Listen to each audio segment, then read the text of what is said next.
So, you may from time to time have to do a bit of tidy up. For instance, if an activity's been renamed, or an entry for a particular week has been zeroed out after an upload, you may have to go and do some tidying up manually within the DSS website. So when you go into there, you start at the case level first, and there's search options based on date. Program activity, I don't think it's going to help us a great deal, so I think we're going to come down.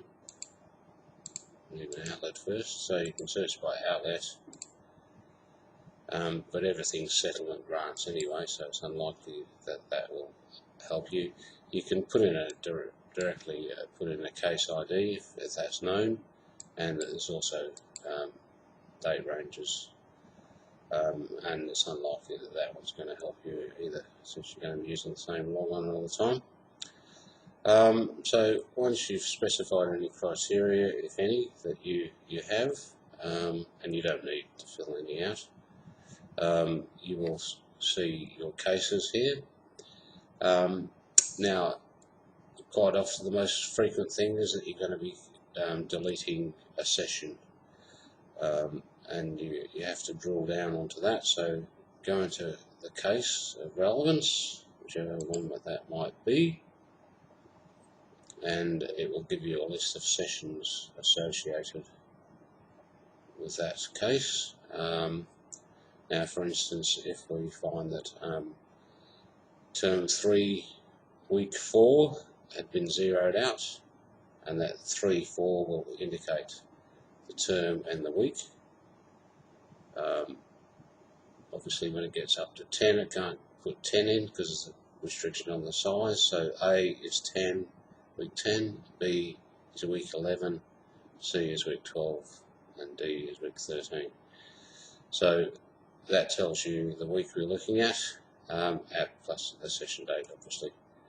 So let's go into, say, week 5 in term 3, I think I said, and there's no records found.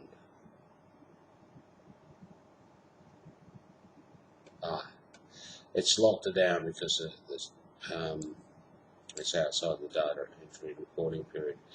But yeah, that's not going to be the case. Normally you will see the session information, and you will get this button will be available, and that will enable you to delete sessions.